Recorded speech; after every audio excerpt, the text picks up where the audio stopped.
Morning.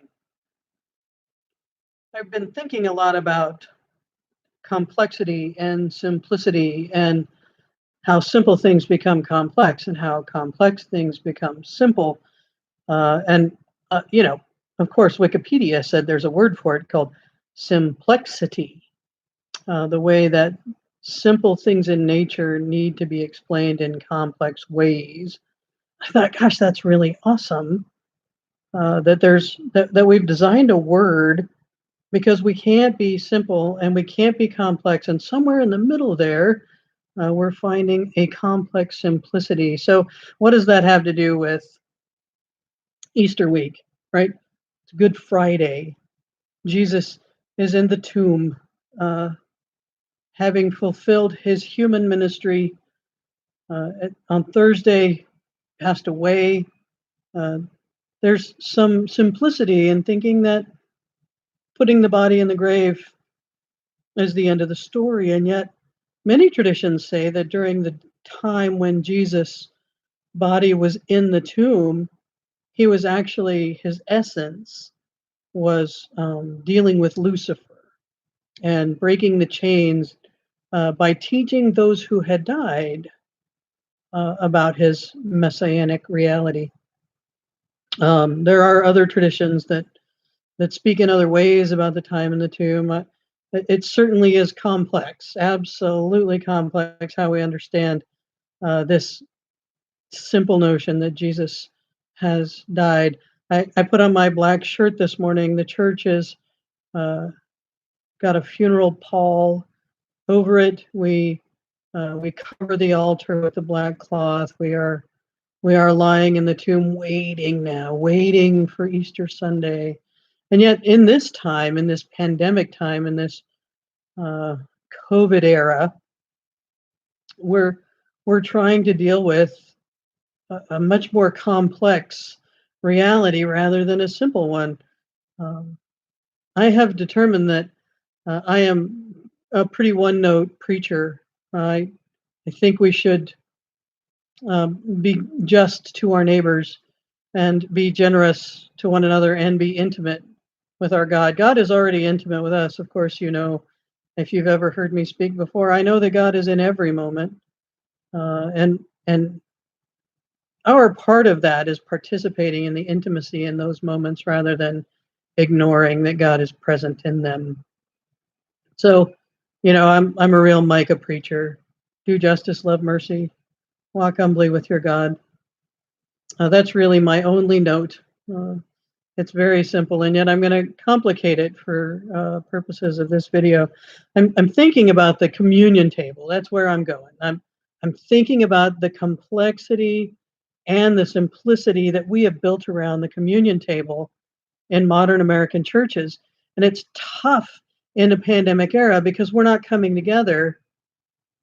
And yet Jesus called us to this table, to this remembrance table, this body and blood table, this place.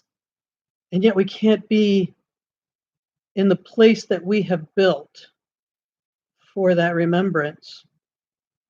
So what do we do? What do we do?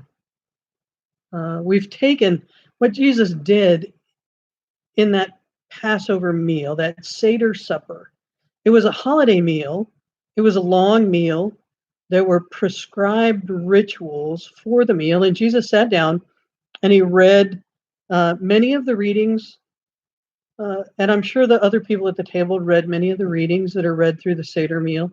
And then he got to this one place and he changed it.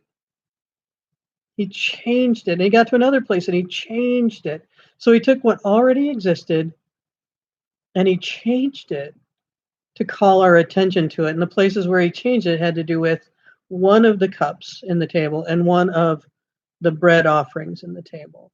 And he held those up as a special time. And he changed the ritual so that we would notice, oh, wait a minute. He complicated a simple ritual that we have been doing for a long, long time. And Jesus changed that on Friday night so that we would understand what happened on Sunday morning. It's probably much more complex than that. And yet, the simple explanation is we needed to remember what was going to happen on Sunday. And Jesus knew that on Thursday when he sat down at the Maundy table. So, what do we do now that we cannot hold up the bread and the cup as Jesus did? Well, what we do on Sunday morning doesn't look anything like that Seder meal, right? What we do on Sunday morning in Christian churches, the words of institution that we have claimed are the two changes that Jesus made to the Seder meal.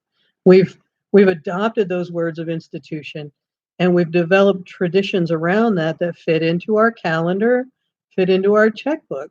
We found ways that we can economically offer a remembrance table every Sunday morning with those words of institution where Jesus says, "This is my body and this is my blood. Do this and remember me." So, how do we do this when we can't come to that table? How do we do this? What is the this?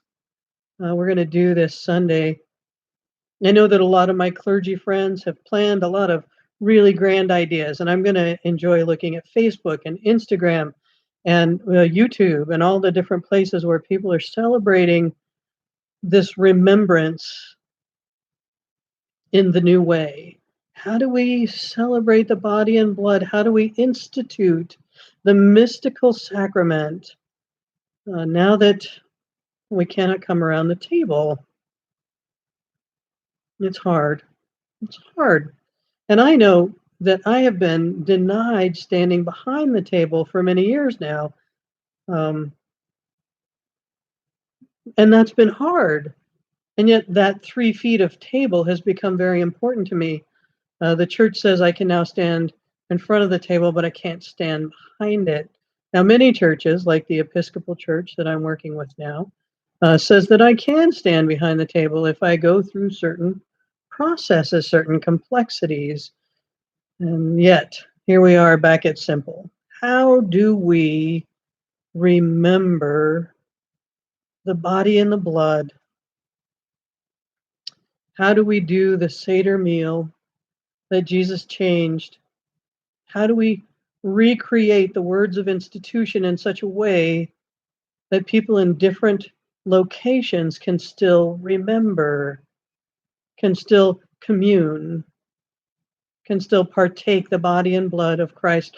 The loaf from 1,000 hills. How did the early church do it when they were illegal? How did the Jewish church practice Passover during the Holocaust when they were illegal? How has the church throughout the ages in China, in many other countries where it's been illegal to practice, how did the Jewish people who were hiding in France during World War II, how did they do it? How did they Seder for the Passover? How do we commune from that Seder meal? Complex simplicity. How do we remember this means of grace? How do we become again part of the body and blood of Christ? How do we remember in this meal of grace that Jesus designed for us on his last day as a human? How do we do this complex and yet simple thing? How do we remember? I invite you to think about that. How will you remember on Sunday when your church leadership brings you Facebook, your church leadership brings you YouTube? Or if you're not aligned with a church, how are you going to become part of the body and blood of Christ? This meal of grace offered to all on the last day Jesus was human. How are you going to do it? Think about it. Let me know what you're going to do. I love to see your ideas. Just some thoughts from my living room, seeking room to live.